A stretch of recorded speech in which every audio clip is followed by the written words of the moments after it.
Corona vaccine को लेकर विश्व स्वास्थ्य संगठन का खुलासा। इस साल के अंत तक कोरोना वायरस की कोई वैक्सीन नहीं मिलेगी। वैक्सीन आएगी वो अगले साल यानी 2021 के शुरुआती महीनों में। WHO के माइक रेयान ने कहा, वैक्सीन इस साल के अंत तक नहीं आ पाएगी। कोरोना वायरस के संक्रमण को रोकने के लिए तैयार की जा रही कई वैक्सीन अपने ट्रायल के आखिरी चरण में पहुंच चुकी हैं। उम्मीद की जा रही है कि जल्द से जल्द वैक्सीन बाजार में आ जाएगी, लेकिन विश्व स्वास्थ्य संगठन ने कुछ अलग ही दावा किया है। विश्व स्वास्थ्य संगठन की माने तो कोई भी वैक्सीन बाजार में इस साल उपलब्ध नहीं होगी। विश्व स्वास्थ्य संगठन ने कहा है कि 2021 के प्रारंभिक महीनों से पहले कोरोना वायरस की वैक्सीन बाजार में उपलब्ध नहीं हो सकती है। दुनिया भर में कोरोना वायरस के बढ़ते संक्रमण के बीच लोगों को इसकी वैक्सीन का इंतजार है। हर दिन बढ़ते संक्रमण के मामले और मौत के आंकड़े दुनिया की चिंता बढ़ा रहे हैं। ऐसे में इसकी वैक्सीन को लेकर हो रहे शोधों में मिल रही सफलता की खबरें थोड़ी राहत देती नजर आ रही थीं, लेकिन अब WHO ने बिल्कुल अलग राय सामने रख दी है। दुनिया भर में 120 से ज़्यादा वैक्सीन पर काम हो रहा है और 21 से ज़्यादा वैक्सीन क्लिनिकल ट्रायल स्टेज में है। भारत में 2 वैक्सीन का ह्यूमन ट्रायल शुरू हो चुका है। वहीं दूसरी ओर ब्रिटेन, चीन, रूस, अमेरिका और अन्य देश भी वैक्सीन बनाने के करीब हैं।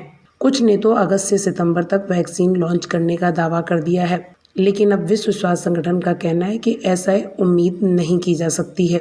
विश्व स्वास्थ्य संगठन के वरिष्ठ अधिकारी माइक रेयान ने कहा कि किसी भी वैक्सीन का पहला उपयोग वर्ष 2021 के शुरुआती महीनों में ही संभव है। उन्होंने कहा, इस साल के अंत तक कोरोना वायरस की कोई वैक्सीन नहीं मिलेगी। लोगों को उम्मीद थी कि ऑक्सफोर्ड यूनिवर्सिटी की वैक्सीन लोगों को मुहैया हो जाएगी, लेकिन अब ऐसा नहीं होगा, जैसा कि WHO के अधिकारी कह रहे हैं। WHO के इमरजेंसी प्रोग्राम के प्रमुख माइक रेयान ने कहा कि दुनिया भर के रिसर्चर्स बहुत तेज़ी से काम कर रहे हैं ताकि वैक्सीन बनाई जा सके, लेकिन बाजार में वैक्सीन इस साल के अंत तक नहीं आ पाएगी। माइक रेयान ने कहा कि जो भी वैक्सीन आएगी वो अगले साल यानी 2021 के शुरुआती महीनों में ही आ पाएगी। गौरतलब है कि माइक WHO की उस टीम के प्रमुख हैं जो यह देखेगी कि दुनिया के सभी देशों को सही समय पर सही मात्रा में वैक्सीन मिले। रेयान ने कहा कि इस समय दुनिया भर के वैज्ञानिक तेजी से वैक्सीन बनाने में जुटे हैं और वो बेहतरीन काम कर रहे हैं। उन्होंने कहा कि इस साल न तो दवा आ रही है और न वैक्सीन। अगले साल की शुरुआत में कोरोना वायरस की वैक्सीन मिलने की उम्मीद की जा सकती है। WHO के इमरजेंसी प्रोग्राम यानी आपातकाल कार्यक्रम प्रमुख माइक रेयान ने यह भी कहा कि हम इस बात का पूरा प्रयास कर रहे हैं कि वैक्सीन के वितरण में किसी तरह की दिक्कत ना हो, ताकि कोरोना महामारी का संक्रमण जल्द से जल्द रोका जा सके।